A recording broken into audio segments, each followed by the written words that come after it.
Soon after his graduation, he was leading one of the diploma units.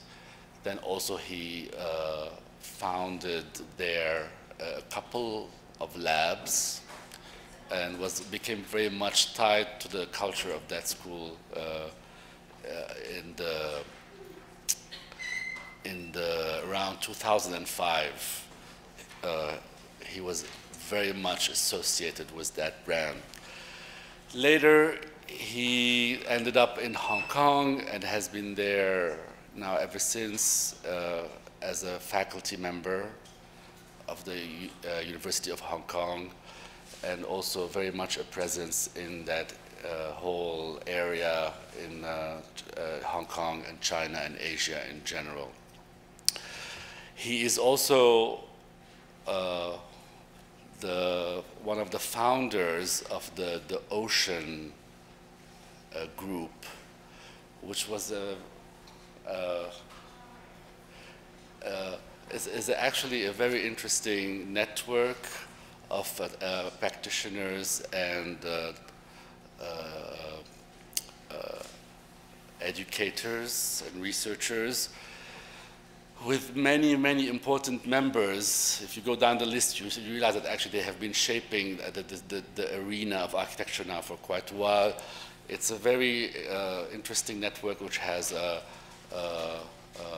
constellation in many different places. And Tom was very much part of the UK group, right? And then now is leading the Hong Kong branch of this network. Maybe you will hear mention something about this in his lecture.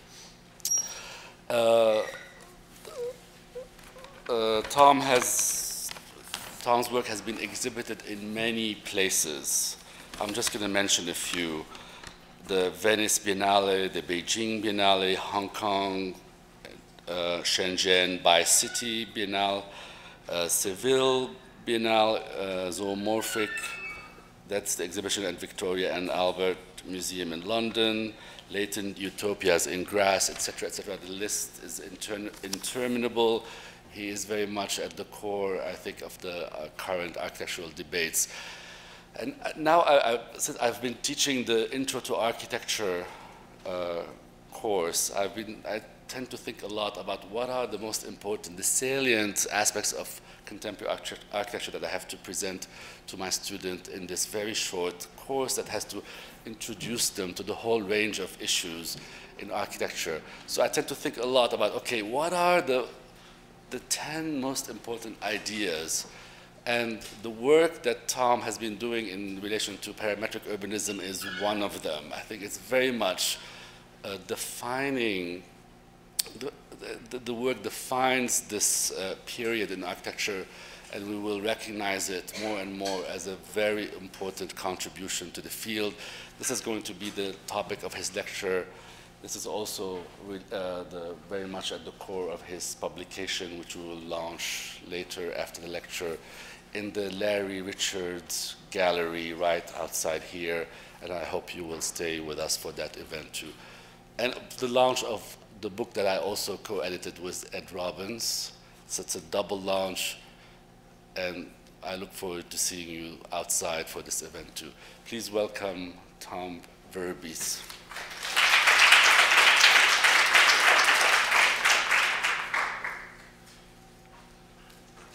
Thank you very much, Rodolphe. That's a really warm and illustrious introduction, which I hope to be able to live up to. It sounds great when other people talk about you. Yeah? It sounds actually probably better than it really is, but I hope to kind of live up to that. It's actually great to be home in Canada. I am a born Canadian, even though this is the first time to Toronto in 21 years. I was going to prepare some jokes for that, but I'll save them for later. I'd like to do a few things tonight with this lecture. The first part of the lecture, I'll be presenting a little bit of the book, which is, I know that one should never do that, is present a book in a lecture, but I'm going to break those rules. And maybe see it more as a way to theorize the remaining parts of the lecture. So bear with me for the first stage of a bit of theorizing and describing the various parts and structures of the book. And then I'll work through some more theoretical topics and show some projects as well. So if you're waiting for projects, please bear with me. I'm grateful to Rodolphe for the invitation to be here. It's also a thrill to jointly launch Shaping the City and Masterplanning the Adaptive City. We'll discuss and debate those various positions later on. The title of tonight's lecture is sort of loosely on the topic of the book, Urbanism in the Age of Indeterminacy. I think it's very difficult to practice urbanism, urban design, or even architecture in the city with determinacy. So the title of the lecture in the book does, well, it does traverse as references a series of traditional disciplinary boundaries between architecture, urbanism, critical theory, complexity in natural sciences, mathematics, computer graphics and programming, and a number of other fields, really. The book itself is an amalgam of different parts. It has, well, lectures, it has a number of essays, interviews, a series of projects, and authored text. Maybe just to kind of state a little bit about the thesis of the book. It is about cities, which are hard to arrest because they're always in constant transformation, even if really ever so slowly. And the book aims to speculate on alternatives to conventional urban planning approaches and techniques through a kind of survey, a very loose survey historically and theoretically, which crosses various eras, continents, cultures, with a focus on trying to understand the complexity of urbanity. And the book is focused, and I'll focus maybe just on the book for a little bit, on the evolutionary nature of cities, the ways in which they change, addressing the ways in which they endure, the way that they become obsolete, how change isn't always for the good, how they might become dysfunctional, decay, and even become abandoned. And in some sense, there's a firm belief that the complexities culturally, environmentally, socially, economically, politically, etc., are really the issues upon which that it becomes very difficult to act with great certainty in terms of how we design in the city. There are a number of paradoxes that are raised in the book, principally the paradox between what is planned and designed, maybe as a form of control and top-down control, and that which is more emergent and that which happens from the bottom up. And I won't pick sides, but I'll sort of find ways to negotiate these two arenas. Okay, just a little bit about the structure of the book. When I was discussing with the main editor at Routledge about there would be a number of chapters authored and essays invited, people invited to write essays. One of those essayists, Jonathan Solomon, is in the front row here with his essay Public Spheres, and a series of interviews or conversations and 18 case study projects. And the editor wanted to structure the book in these four very neat sections, and I went back and forth with phone calls and emails, and eventually I kind of insisted, and we went back and forth with a number of different kind of mixed structures, and I argued for it to be intentionally urban, that the structure of the book would mix these various parts and formats between authored text, essays, the interviews and the projects, so that it had a kind of intensity, a heterogeneity, a congestion, and even a cacophony, that it would be in some sense a kind of metaphor of the city, that it would mirror the metropolitan experience, provide a way in which a clash of different kinds of ideas, representations, notions of the city and its complexity would be continually kind of potentially surprised and even contradicted. And so this was the result of that negotiation and those discussions. So of course, the table of contents looks a lot more neat than that diagram. And in effect, the 4 chapters, very traditional kind of 4 chapters. The first sets the context of endurance, obsolescence, and change as a more kind of theoretical and historical basis. And it tries to focus on the ways in which the dynamic and associative and evolutionary nature of cities is unpacked. And this within an era of globalization in which culture and technology is an expression really of the city. And that globalization fundamentally is a product of networks and the increasing proliferation of networks through centuries or even millennia what the product of that is in effect the increasing universalization of culture. The focus also of the context is very much on Asian urbanism, and we'll kind of see about that a little bit later on as well. The second chapter, the concepts and paradigms, and the ways in which that discursive foundation that's sort of set up between the paradox of deterministic urbanism within the principles of uncertainty and emergence. And this is where maybe the title of the lecture tonight, The Age of Indeterminacy, is sort of theorized. And that paradox that I described between, say, the informal emergent properties of urbanism, that which is unplanned, are set up in relationship to ways in which we master plan. Also, the potential for theorizing how computational urbanism, as it's called, is a way in which we can embed both the planned and emergent methods and processes. The third chapter is more targeting the tools and techniques and the technologies with which to carry out this project, and looking at the associative ways of working, the approaches, as well as the tools and techniques.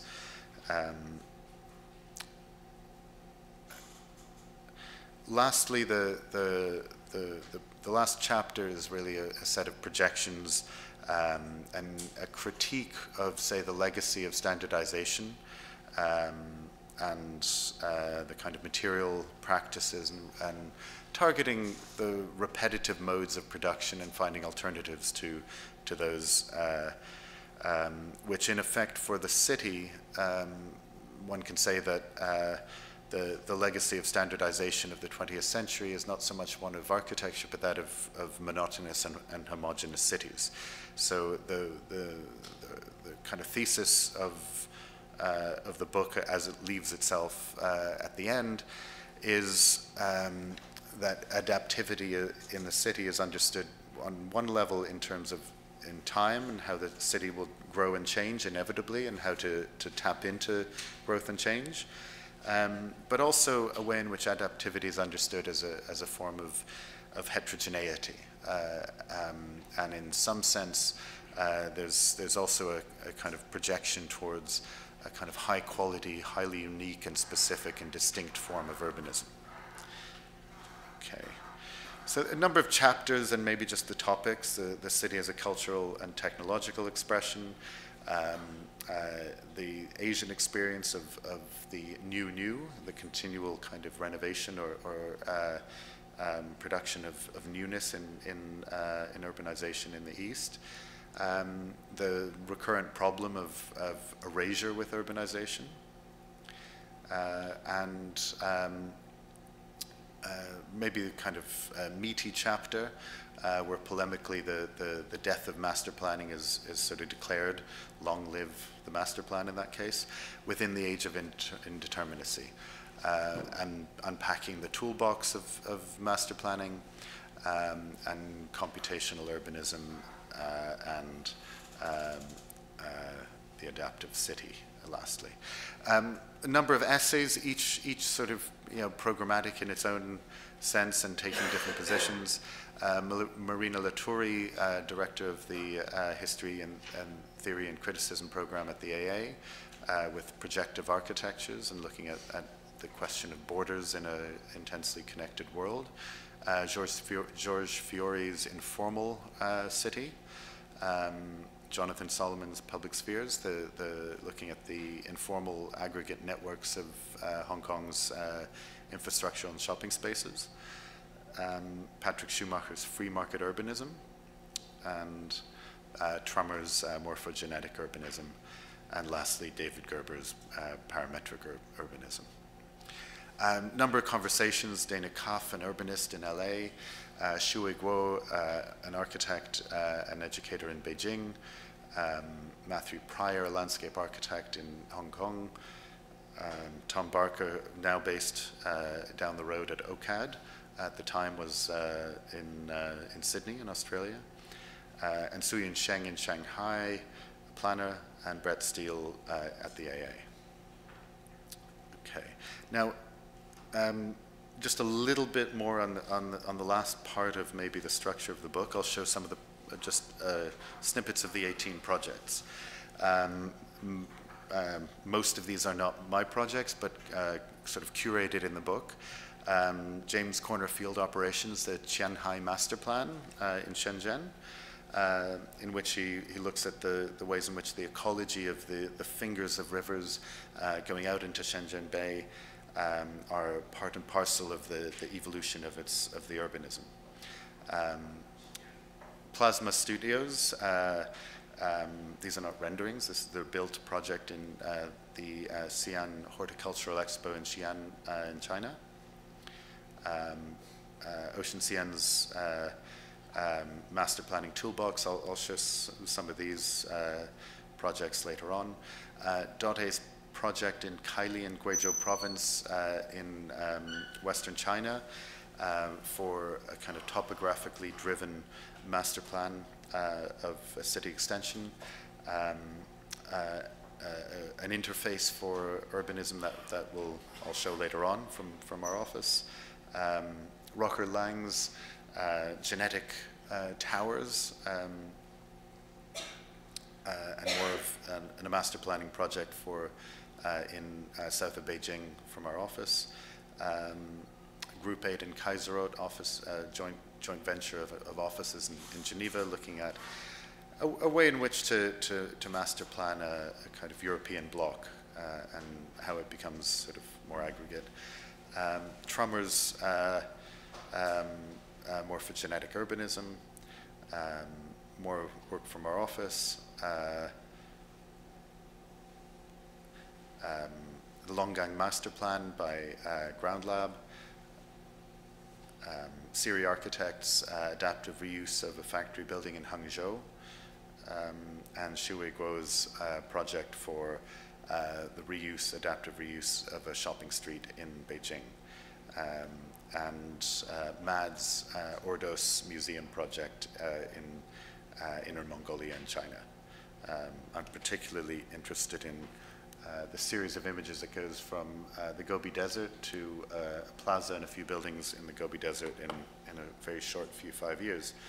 And lastly, a project for a competition for a border crossing between Hong Kong and Shenzhen. I'll show some of these projects a little bit later on. But now, allow me to kind of get into, say, some of the some of the more theoretical topics. So I'll go through, and these aren't the chapters of the book. This is now still within, say, the thesis of the book, but not necessarily the structure nor the sequences of the book. So I won't do what I said I would do, is present the book, but now I've done that. Firstly, the relationship of networks to globalization. Urbanization can be said to start about 12,000 years ago in the Nile Delta or many other rivers around it. Don't worry, this is not an anthropology lecture. But where does one start with understanding urbanism? In some ways, its roots are very much in the taming of nature. And the Nile Delta was probably the first territory to be irrevocably altered, and through irrigation and the kind of resulting sedentary settlements that resulted are in some sense representative of the first widespread domination and conquering of nature on a kind of more systematic scale. If we look today,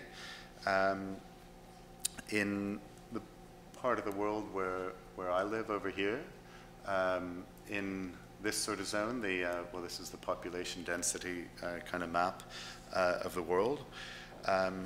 And it has become a cliche to say that not only that over half of the world's population is now urban, but it has become also another cliche that within that circle of what is India, China, and Southeast Asia, half the world's population lives within this circle.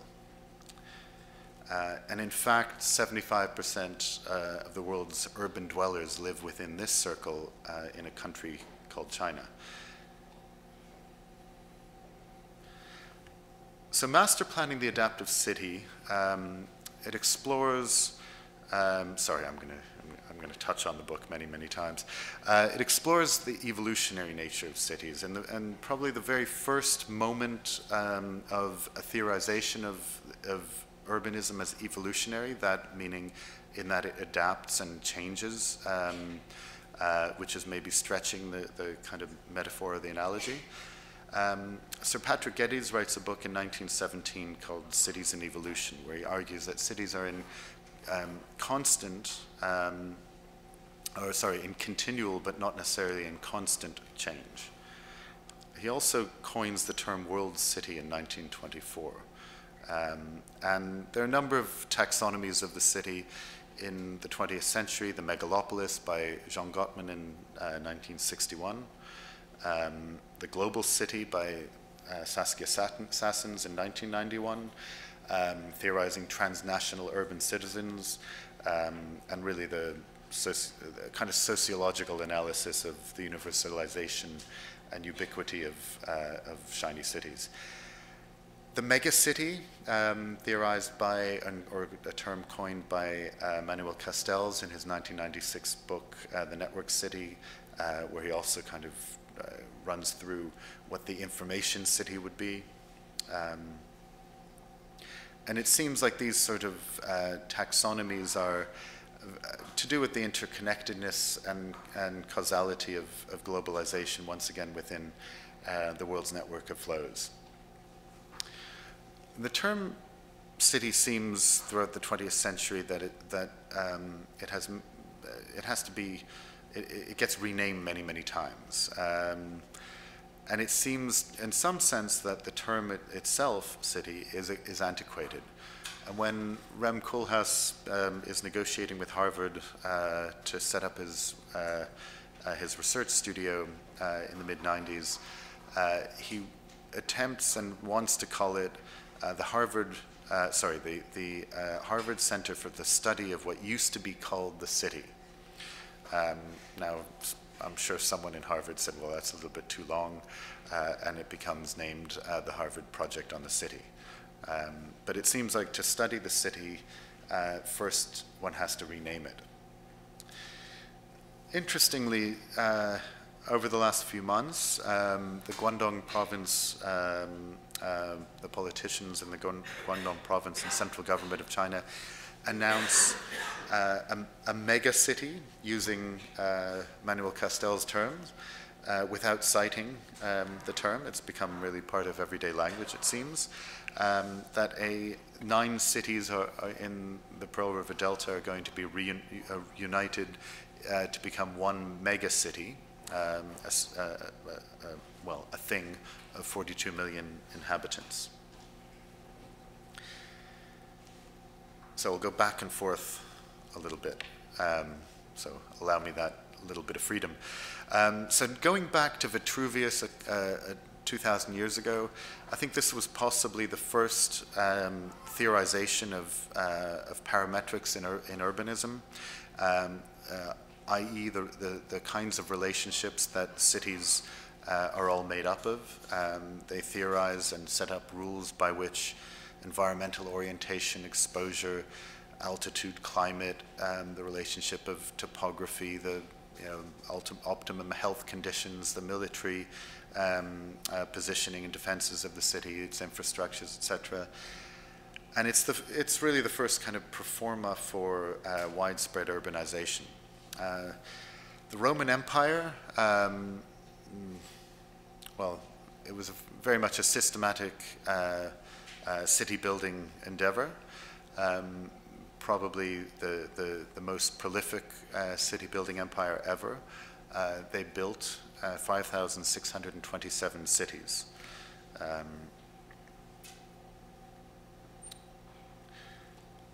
So if one looks at some of the filters maybe of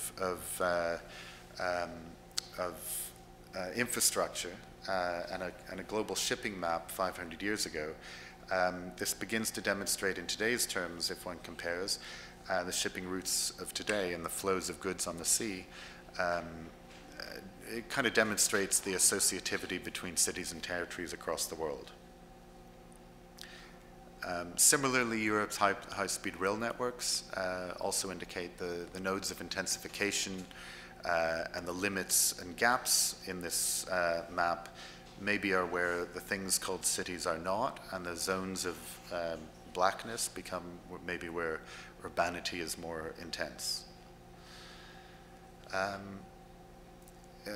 Peter Blake wrote a book called God's Own Junkyard 5 years before the Learning from Las Vegas studio in Las Vegas by the Venturis, or Venturi and Scott Brown. And they celebrate the road space of pre-pop America. This is Beijing kind of today. Beijingers buy 1,000 cars a day, and maybe this model is not really for export. And the American strip, celebrated by Venturi and Scott Brown in the mid-60s, perhaps the ultimate celebration of vehicular space, neither city nor suburb, and this retro pop has now become a theme park, maybe also not really a model for export for 21st century urbanism. After the city walls of European cities come down, there's an interesting project that by Soria Imata, the Ciudad Lineal, the linear city, and he sort of draws this up in 1892, and it's a sort of road town, theoretically meant to connect all cities in Europe as a sort of continuous strip of some sort. And this is, in effect, 75 years before the Venturis. Houston in Texas, the ultimate in low-density sprawl, perhaps also another model not so much for export for the 21st century, a city with almost an absence of any kind of zoning in the conventional sense. It is also, in some ways, the antithesis of planning. It's somewhat wild. In that sense, maybe it's interesting. Yeah. So, one of Jonathan Solomon's wonderful diagrams in his book, but also in his essay in the book Public Spheres. he diagrams the interior and exterior urbanism that's really highly unplanned within Hong Kong. The infrastructural spaces and the shopping spaces that aggregate slowly through deals and partnerships between public and private, between the MTR and shopping mall owners. And this is, in some sense, a really interesting model in the ways in which the infrastructure of the city is not so much planned, but rather grown and evolved over time. Of all the infrastructural systems that we've made, perhaps the most lifelike of those man-made systems is the internet. Maybe the global economy is another one. And if, well, it's hard to know what sort of intelligence is going to come of this, but certainly the complexity of the internet is, and the knowledge and information that it contains is a parallel to that of our urban experience. The associative logic of urbanism is sort of what's at stake in the 21st century. We don't really know how to plan or manage the city because they on some level they have a life of their own, and the complexities of urban change need to be facilitated, and the mechanisms of master planning that seem to arrest in a kind of final state, a final completed state, seems really theoretically questionable. So if one looks at maybe the kind of gaming interfaces of a game like SimCity, although spatially and even formally it's wholly uninteresting, yet as a model of a kind of balancing of the relationships between various kinds of contingencies, it's the balance that needs to be kept for the game for the player in the game to stay alive, so to speak, and for the city to remain thriving. And interestingly, it's the question of how we interface the complexity of urbanism is a way into this problem. Okay, we'll get back to that in a little while. Now, as if we focus a little bit on what's happening in urbanism today, this is maybe not today, but in 1996 when the Harvard Project on the City did its kind of gonzo journalistic celebration of tabula rasa in China, and Koolhaas celebrates sort of China's victory over the past, a past which almost seems forgotten. Here we have, a photo from the Great Leap Forward of people going to work through rubble to the shiny Shanghai in the near distance. And what seems almost old already is Neville Mard's and Adrian Hornsby's before and after shots of Shanghai. Pudong on the left, even the now photo also seems really out of date. Urban change seems really one of the only constants in modern China. Which leads, in the same book, Adrian Hornsby to ask, where did the city go? And another couple of Dutchmen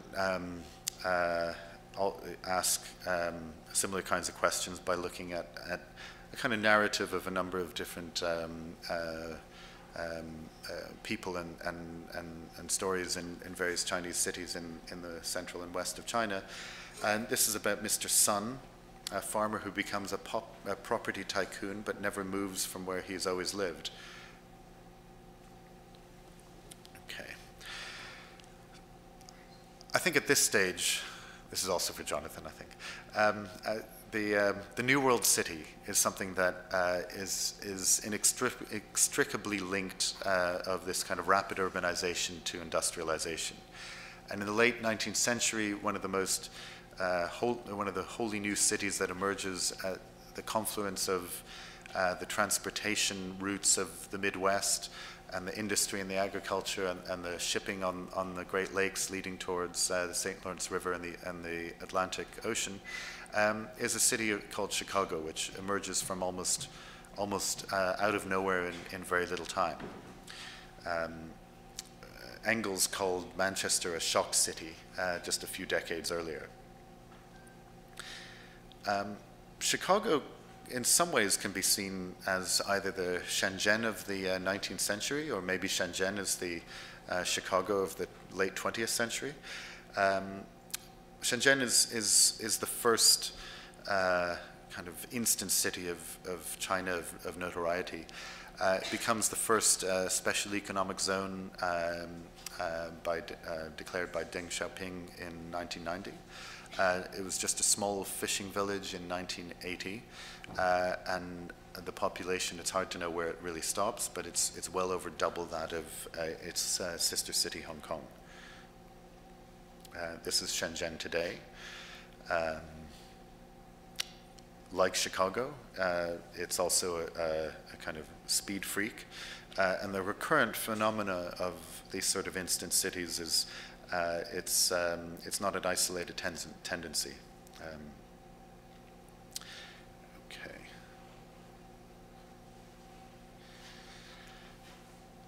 Now, within an age of indeterminacy, maybe we need to get a little bit more specific about what kind of indeterminacy that is. And maybe it's the relationship of ecological and economic uncertainties.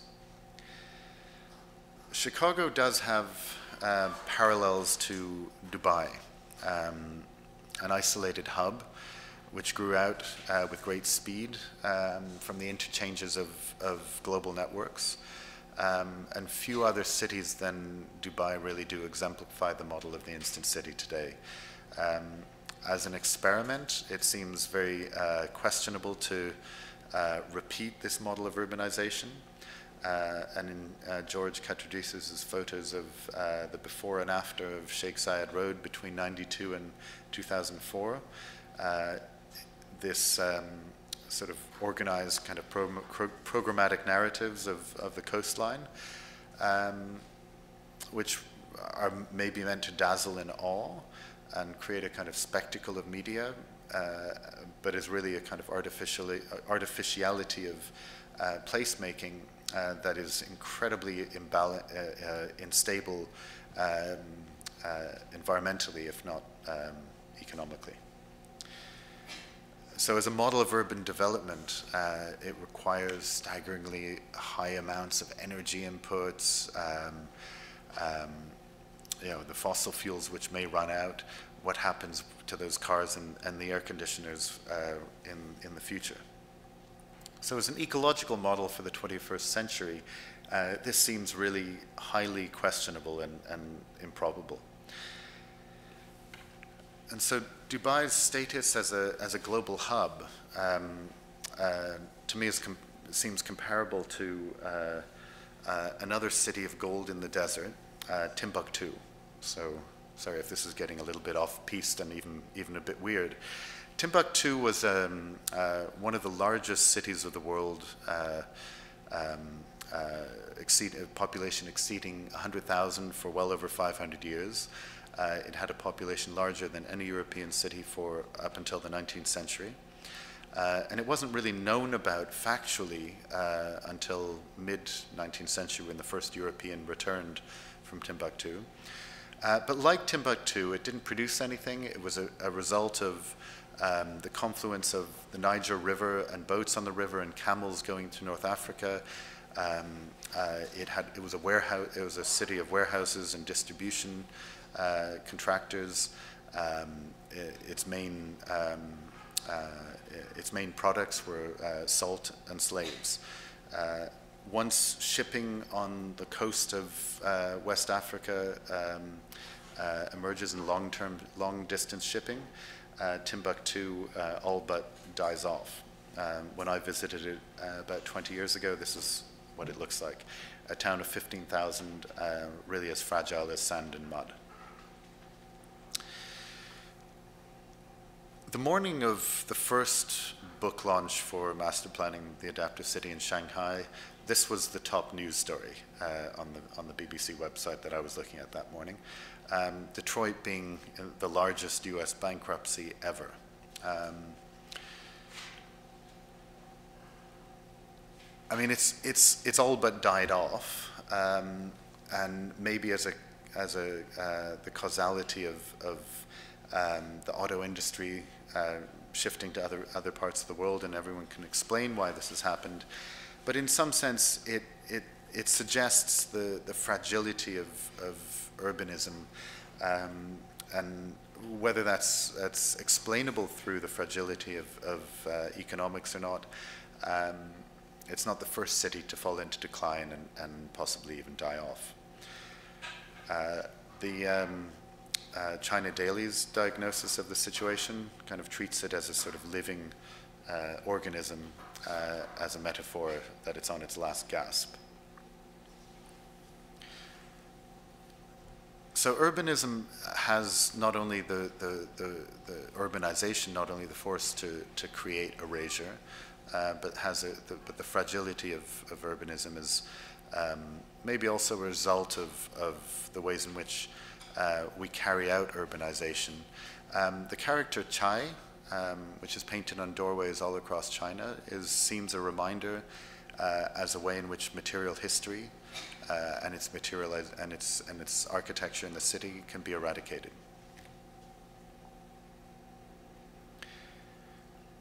And Le Corbusier writes boldly with this little warning that the city is the grip of man on nature. And I think this theme is recurrent in urbanism of the 19th and 20th centuries, that of either the domination of nature or constant theorizing the symbiosis or the relationship to nature. Frank Lloyd Wright's Broadacre City, published first in The Disappearing City in 1932, depicts the sprawling of America on the expansive Jeffersonian grid, apparently in symbiosis with the green and agricultural landscape, but in fact one of the models of urban sprawl and a domination of nature.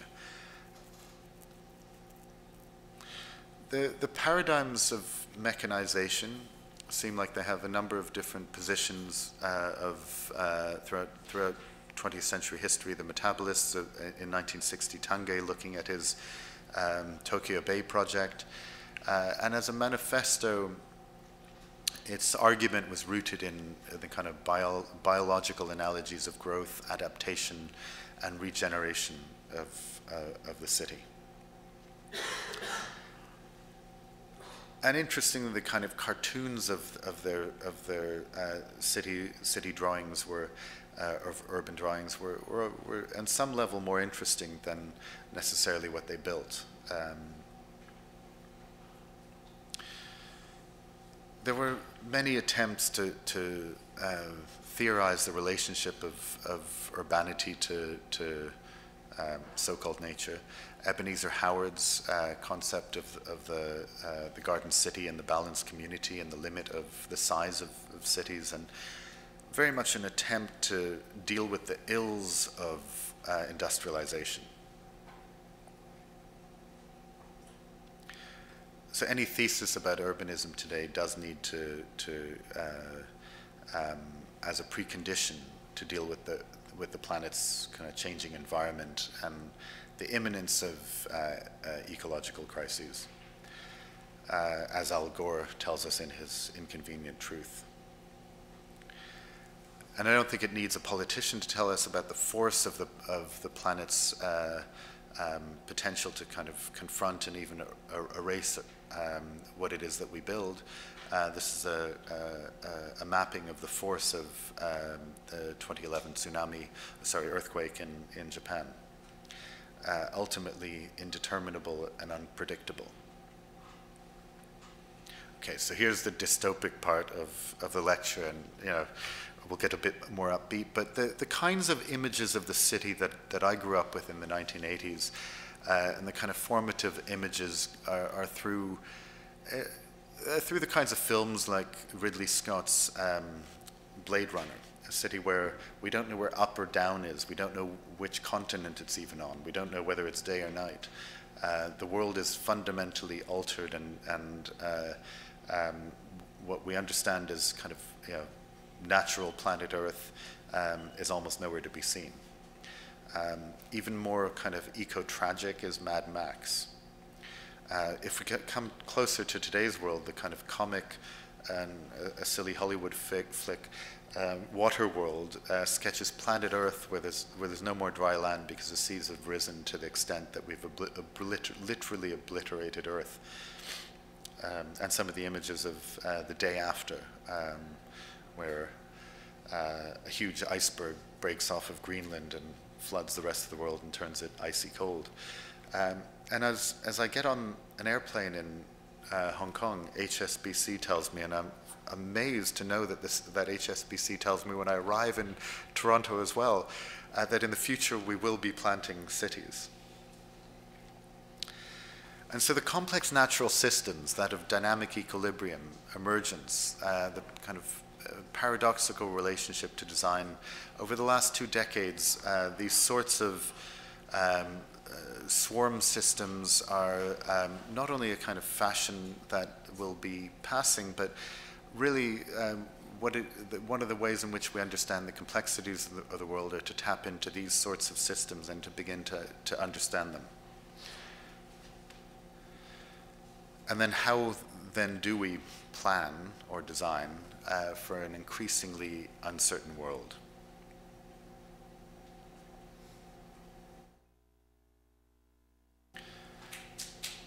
So the urban models and maybe some of the mistakes and misfits can be unpacked. So maybe a little bit more negativity possibly. During the Renaissance, some of the plans of insular European cities, which were designed as defensible, they represent the ideality and autonomy of the city, something that we just cannot conceive of today. Cities are no longer ideal, nor are they ever really autonomous. They're all highly interconnected. And despite a kind of lingering belief in utopianism, and our every will to kind of ameliorate the city, we can no longer conceive or maintain the city as a kind of ideal construct. Le Corbusier's vision of tomorrow, in his Urbanism, translated as the city of tomorrow and its planning, I'm not sure why it was translated as such, and he announces in this book one of the iconic images of the 20th century and its urbanism, a city of 3 million people, which was meant to obliterate 3 square kilometers of Paris, with the ideal of skyscrapers in the park, eliminating the congestion of the center of the city and providing open spaces as the lungs of the city, quote, unquote. So that ultimate tabula rasa urbanism and his drawings of the future of a kind of standardized and generic urbanism built upon infrastructures is in some ways not so different than Sheikh Zayed Road or the boulevards of Beijing. And so if Corb talked about the house as a machine for living in, all machines tend to get old and break down and they die, and you might even need to throw them out. And the resilience of what then is the resilience of architecture, and how does the city endure? How do we translate that into urbanism? And hanging over us is once again Detroit. So the relationship of planning to informality perhaps needs to be unpacked. Not the first formulation maybe of how architecture is without maybe architecture, or architecture without architects, a book from 1965, which theorized how a kind of vernacular and traditional architecture was often designed without architects. I would ask, what is the informality of urbanism that can grow as a kind of parallel to this of the city? And maybe at this juncture it's necessary to even distance oneself or to even negate or assess postmodernism and neo-traditionalism and the new urbanism that's argued for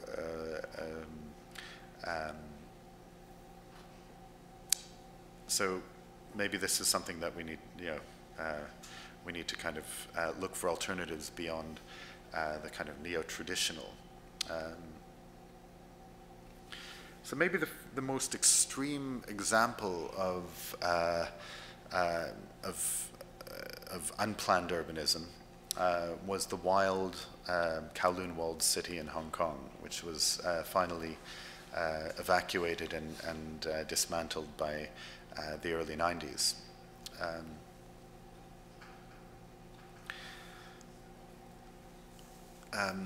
Haussmann in Paris, he deals with the kind of largely unplanned medieval fabric of the city, intervenes with a series of boulevards, which we now understand as beautiful shopping streets, yet they were intended, they had a number of different agendas. One which was maybe military to defend against invaders, the other was to maybe control the population within the city. I'll speed up a little bit. Versailles, possibly the ultimate in planning, wholly top-down, centralized, formal, and controlled.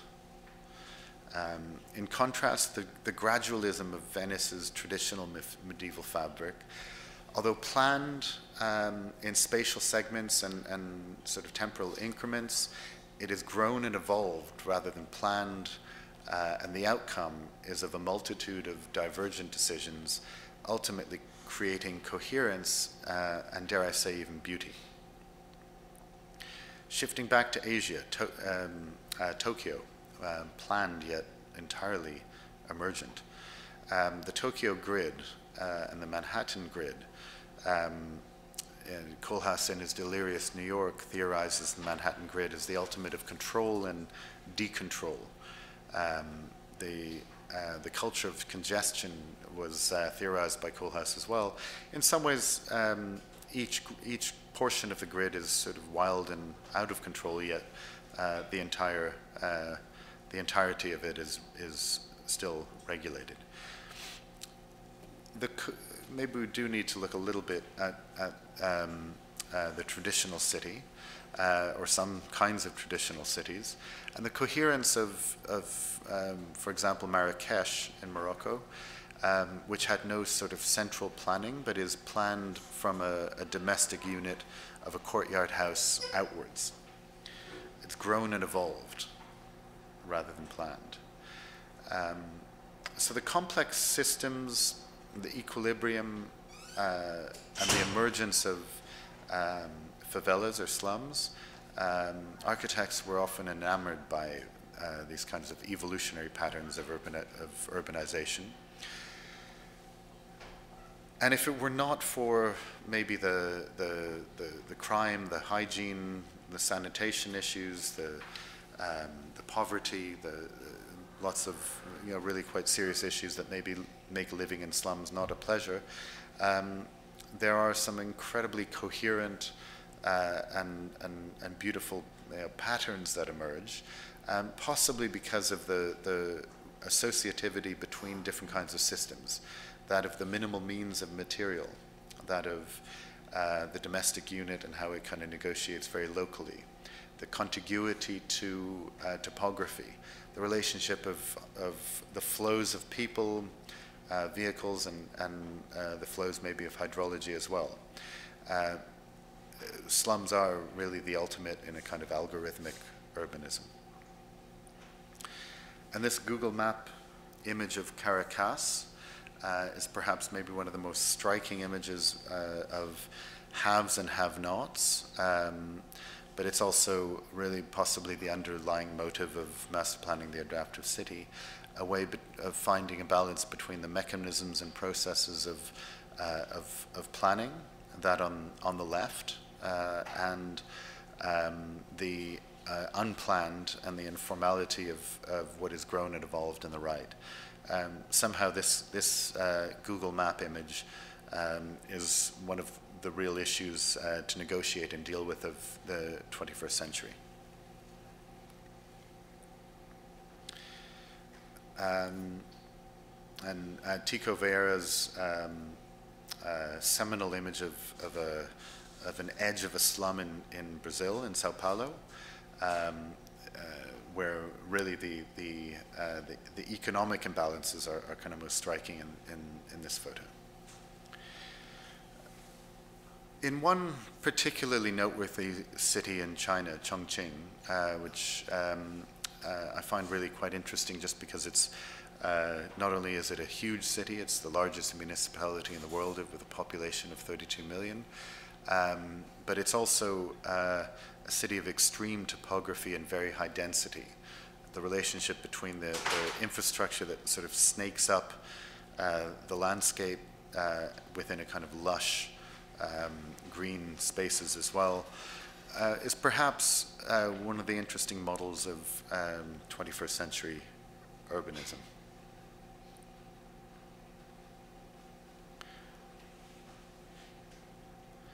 And as HSBC tells us again, the future maybe isn't planned, but is rather emerging. Okay, maybe to kind of set some of the records straight. You know, the way that Christopher Alexander thought about pattern was through convention and familiarity, a basis of understanding tendencies. Although his legacy is perhaps more pervasive and even credible within computer science.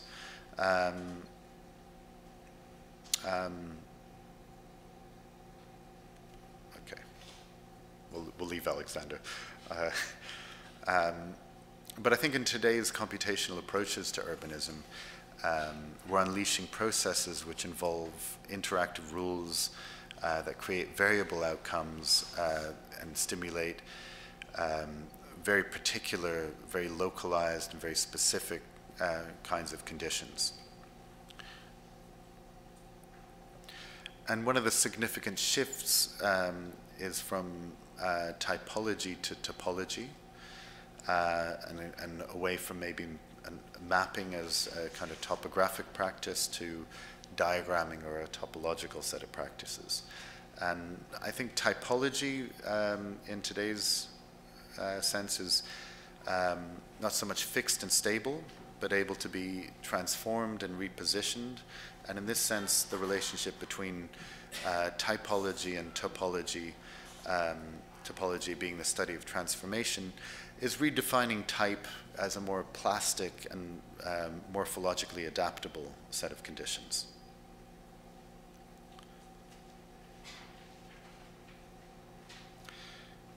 Okay. Now we'll go backwards, and just to make a point to go forwards now.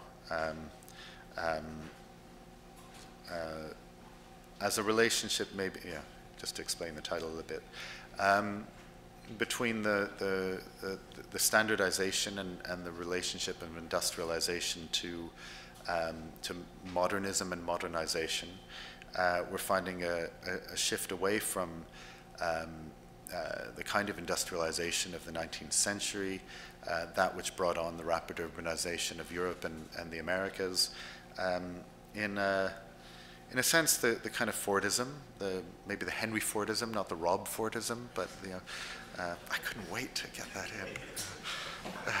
I was even going to put this slide right at the beginning just to get that in, but okay. So Henry Ford can be credited maybe with the monotony of the last century, although it can also be credited with the production of standardized architecture and modernism. The relationship of the assembly line to repetitive production led perhaps in a sense of different kinds of histories within products, product design to architecture to that of the cities. But if this lecture is focusing on cities, then the legacy of Fordism to urbanism is that we are still making incredibly repetitive and monotonous cities. And the white flight of suburbia in post-war America was a product of repetitive, standardized mode of producing suburban houses. And this is also maybe not a model for export. And in Michael Wolff's photos of Hong Kong's unrelentingly repetitive sameness, maybe on a very high density version, is also equally uninteresting. Okay. So Thomas Kuhn, a philosopher of science, he tells us that it takes a crisis to find a need for retooling, and maybe that's why it is that we are retooling.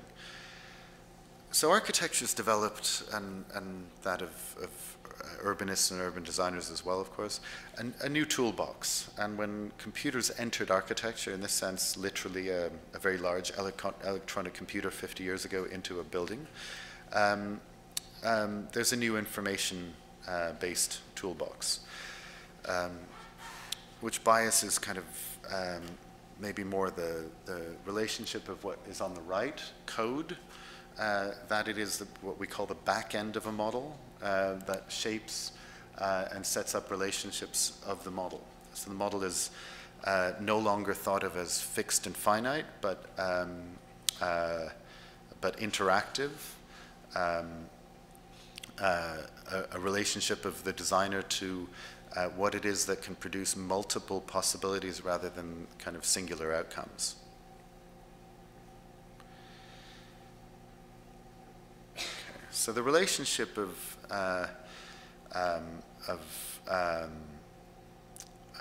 typology in a way of the way we model topologically. These are Hong Kong housing plans of various eras of the history of Hong Kong's repetitive housing, and a series of very simple morphs between them, creating a kind of set of topological spaces.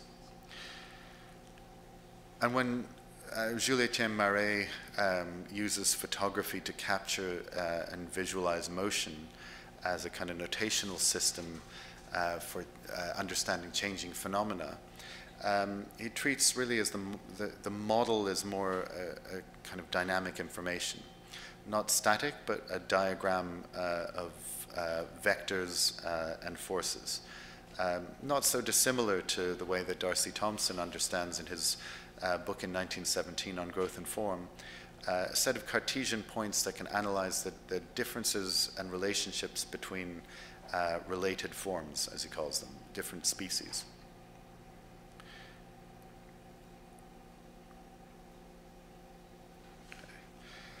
So computational urbanism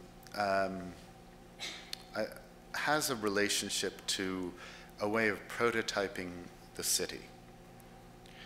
And if Gordon Pask, as he writes, sorry, it's a bit small, that we don't really design the object itself. We design the system which will. Sorry, I should read this more directly.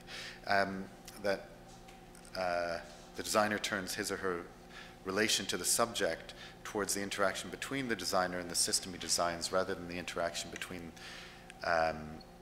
the system and the people who inhabit it. So this seems like a highly anti-humanist approach, but it's once again it's back to the notion of that we design the code that will design the system that will design the space that people will inhabit, not necessarily directly designing the space that people will inhabit.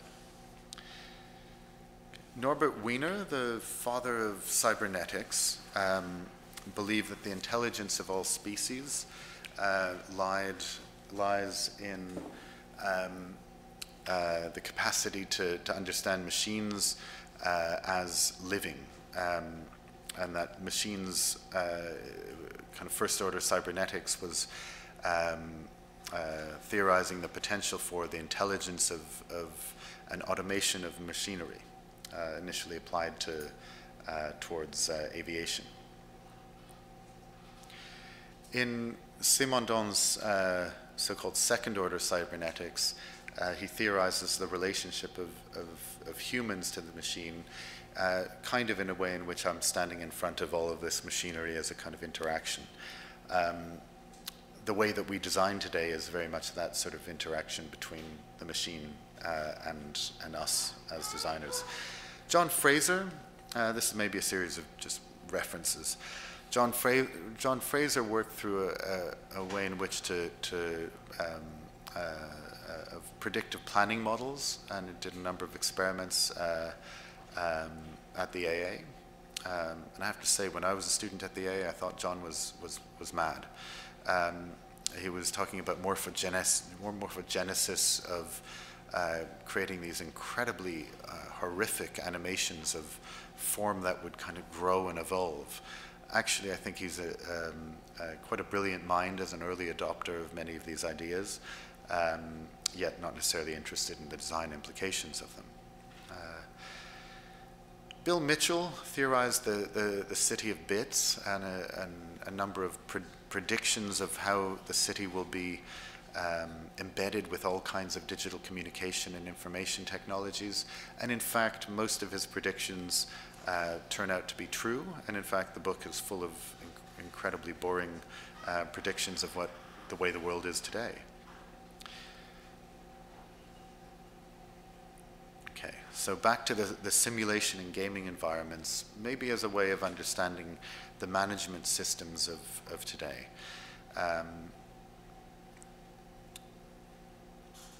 And the game of SimCity does relate between the front-end interface and the back-end model, or the control systems and the way in which we interface the dynamics of the city. And in today's lifelike and intelligent design environments, the parallels to gaming interfaces it becomes more and more clear over the years.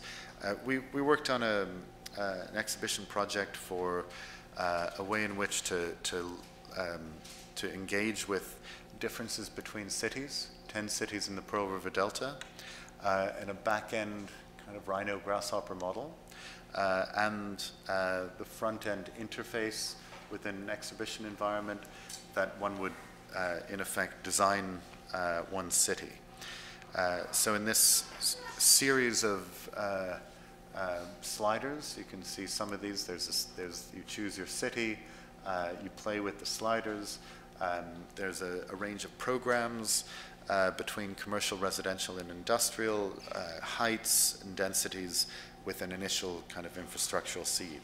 So these instances, albeit very reduced in their kind of formal order and really no more than the existing kinds of types most conventionally in the city, in each of these cities, only really because the computer power needed to have a much more involved and designed outcome is greater, or to have that kind of play out in real time rather than to be generated more slowly. And so, well, I'm less interested in the automation and the optimization of these sort of systems than in maybe optioneering, producing a plethora of possible outcomes, and really and I'm much more interested in the design of these the outcomes than the interfaces themselves as management tools. And in that same project, we recognize the limits of those 500 by 500 meter patches, and we looked at a number of ways in which we could script relationships between existing types. This is an actual patch of quite heterogeneous urbanism large industrial slabs, office buildings, existing urban villages, and looking at the proximities and accumulations of and relationships, association between these four seeds and the potential outcomes of them. And it's further kinds of master planning tools through very simple models of extrusion, beginning to find arrays of formal outcomes that are highly ordered and coded, yet produce surprises and complexities therein. And so computational approaches to urbanism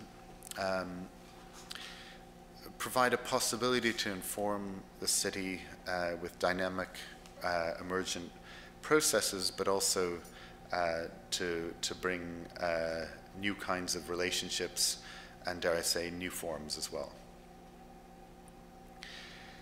And it's not so much about the imposition of alien figures, but rather the relationship between existing, sometimes extreme and contradictory conditions.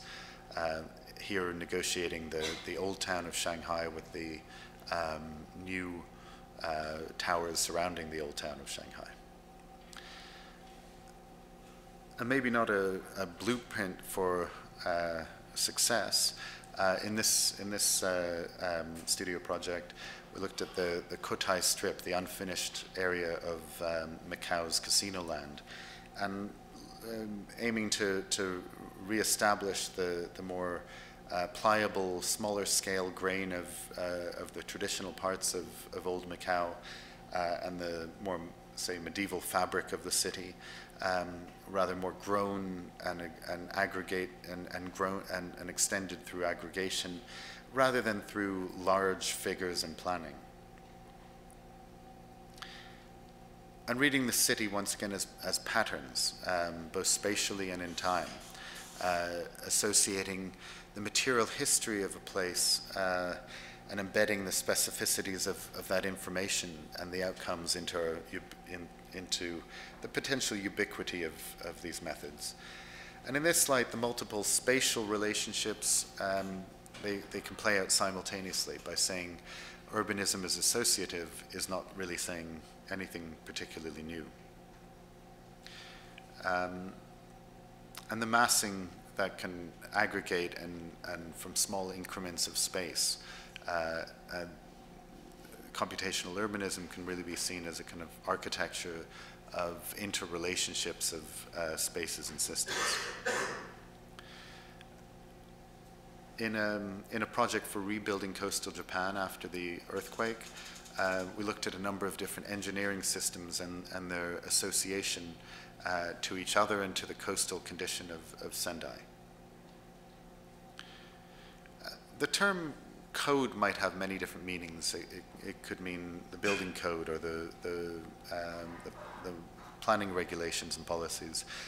And in this studio project, the coding between a very small scale existing so-called old street in Chongqing, this sort of smaller area of an existing older fabric that was meant to be maintained, yet at the same time installing a very large scale commercially driven master plan. Okay. The last topic I'd like to deal with is really a thesis against homogeneity, yet, well, maybe not against ultimately ubiquity, but if this is heading towards something, it's a distinctive kind of urbanism. But how do we do that? Maybe that's through the prototypical practices that we're becoming more and more familiar with and embedding into the ways in which architects work, but on very small scale kind of practices. These new prototypical practices and relationships between digital and material outcomes are increasingly familiar between, say, the scripted models, the engineering and this kind of simulation and the consultancy of, in this project, well, by Alvin Huang and Alan Dempsey for a pavilion at the AA when I was still there. The prototype as a kind of debugging and the final piece. This makes it all seem very, very straightforward. But what's the potential of these kinds of tools and techniques and ways of working for the scale of urbanism? And although this is not at all in the book, maybe this is the next book, but I think there's something wholly untapped in terms of a thesis about heterogeneity by working through these kinds of new prototypical practices. There's a clear understanding of more unique and iconic buildings that come out of these ways of working, yet we haven't really tapped what that is in terms of the city. We do understand the potential of these sorts of ways of working digitally to materially for so-called novel tectonics. Or we also find ways in which we play with the machinery and we find new ways of misusing them. In this case, just as an aside, taking laser cut strata and CNC milling them.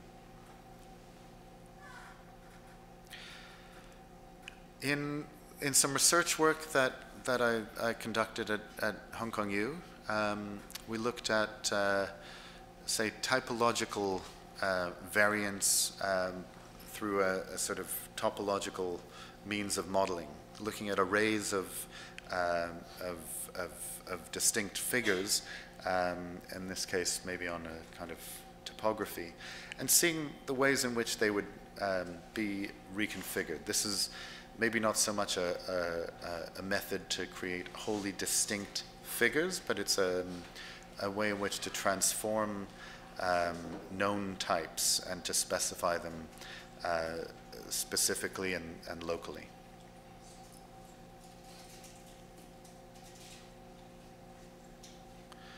And in this case, looking at the relationship between topography and sun orientation in different times of year.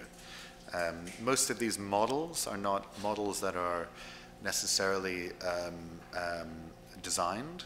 They're models as tentative and provisional outcomes of a set of tools and techniques as a toolbox more than a set of specific designs. Okay, and here's a reading of a sort of complex map and the diagramming of a set of figures that reads the map and plays out various kinds of open spaces, densities of various kinds, and in some sense these kinds of diagrams can really be understood as weather maps, and they have that sort of dynamic kind of quality and incompleteness to them. And they're tools which, well, I'll show in a moment a project applied towards them. If you're shuffling on your seat, don't worry, that, you know, getting towards the end. Okay. In a recent proposal for a border crossing facility between Hong Kong and Shenzhen, we focused on maybe another kind of thesis about a distinctive urbanism would be about a thesis in support of the icon. The icon often criticized for being well, either too tied up with commodity culture and such, superficial. I think icons really are the history of architecture. Is the history of seminal moments. Icons are often cultural and representative of cultural and technological innovation. We set out to create an iconic project. We looked at well, calligraphy as an analogy of various kinds of speeds and of crossing a border. There are various kinds of speeds that one plays out, and of these brush strokes that go one direction and another. maybe sounds a little bit metaphorical, but once again looking at the dynamics of capturing, literally capturing motion, as in Murray's photography, and the various kinds of speeds of slower or faster speeds that occur. So in this project, we saw the border crossing between Shenzhen and Hong Kong as one building, as one facility, rather than two buildings and a crossing, as one goes across the Shenzhen River. One single set of flows of pedestrian and vehicular, well, not single set, but in two directions, pedestrian and vehicular flows, as a kind of continual motion across the border rather than two distinct zones. One goes up and down in section as well as one goes across, and the cross sections. So the structure is a very simple kind of box frame that is deformed locally, and the various kinds of tectonic systems from the kind of floor surfaces and the envelope, the structures of this box frame, louver systems, and in more detail some of the other surfaces, and the ways in which that gets skinned from different material systems working together. We also develop potentially a way in which to harvest energy in the building from all the 175,000 people walking across this border daily, how energy would be harvested from footsteps. And the iconic image of a recognizable and memorable piece of architecture.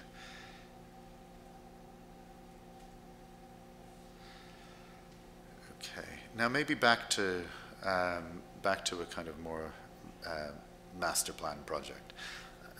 How does one master plan in this case if this is such a problematized intellectual issue? In a commission that we worked on for a 25 square kilometer master plan in Hebei province, this is about 50 kilometers south of Beijing, we worked through issues of control and resilience and change. Initially, the brief was to come up with a kind of mega block grid of between 160 and 200 meters squared and deploy it across the 25 square kilometers, and then to suggest some zoning. The first thing we wanted to find was some way to differentiate that grid, to make it specific and localized. Some of the topographic features, existing roadways, anything that would make that grid not ultimately just a repetition of the same patch of ground. And this is what we came up with. And then programming rather than zoning through very fixed and stable and isolated single or even just a little bit of mixed use, we atomized the brief and deployed it in a series of very, very small scale kind of aggregate grain. And then kind of measured the densities and such, and found ways in which to regulate densities and heights, and provided the client with 3 different kinds of programmatic and massing configurations. The client was very much interested in the ways in which landscape would be played out between patches of more distributed figures of landscape to more linear, more diffused, more centralized patches to more diffused. And so within these various kinds of ways of deploying landscape, we then selected a number of different types, and then played out a low, medium, and high density of the relationship between these open spaces, the programming, which isn't necessarily visible in these models, as a sort of back-end code, and a low, medium, and high of heights and densities. Some of these configurations are maybe less believable or even realistic. Some are more conventional and comprehensible. But in effect, what they do play out is a relationship between open space and various extremes of density. And so on a level of adaptivity, this provides, in a way, a methodology to deploy both spatially to create heterogeneity, but also potentially in time.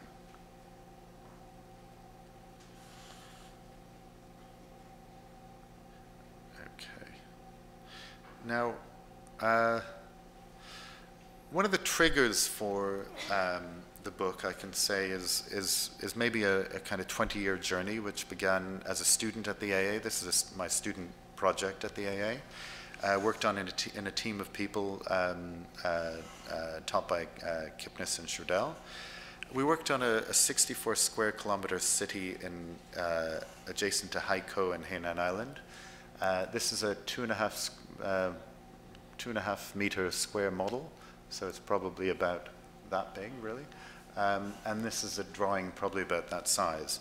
None of this was done with computers, yet it was entirely computational in thinking. We developed, I guess, some techniques of graphic techniques on the right, of how to zone and plan programmatically without having either single or mixed use through sort of collage patches, but rather through the way that graphic notational systems could engender far more mixed sectional and multiple ways of configuring uses in space. Photos in the model. And a more urban design area in which the kind of different kinds of relationships between landscape and building and the kind of sectional kind of qualities of its architecture and the ways in which the kind of figure in the ground and the kind of landscape crosses the block structure which was given.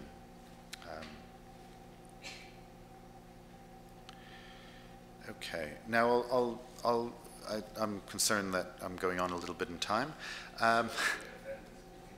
Okay.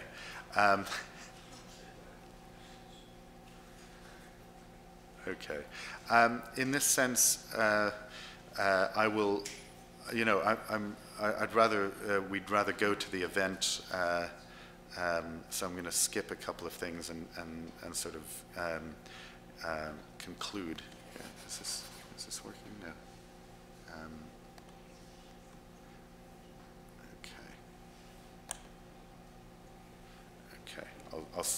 It's fine. The story makes sense. In some sense, this book, and I guess also, you know, Rodolphe's book, when one talks whether it's about master planning the future or shaping the city, that isn't so much about today. It's very much dealing with the future, and that's very difficult to plan and design for. But that's the paradox of what it is that we do as designers. Okay, I've skipped out some of the student work. So the book, Masterplanning the Adaptive City, it's not really about planning in the strictest sense. It's not about urban planning. It is more to do with the unarrestable complexity of the city, or whatever we call it in this century. Cities in history have grown. They've gone through great transformation. Some have fallen into decline and even abandoned, and some have disappeared. The future seems to lie between planning and emergence, between top-down, more centralized control, and a more distributed form of self-organization. And if I can conclude, to reiterate the paradox between, say, a wishful permanence interacted with a kind of inescapable temporality of urbanism. Letting go doesn't mean specifically giving up all forms of control, though. And the line of questioning in this lecture, but also in the book, focuses on the relevance and the possible futility of pursuing conclusive, determinable projections of the future. And in this light, it's maybe ironic to finish a lecture with a conclusion of a thesis that in effect argues against conclusions. Thank you.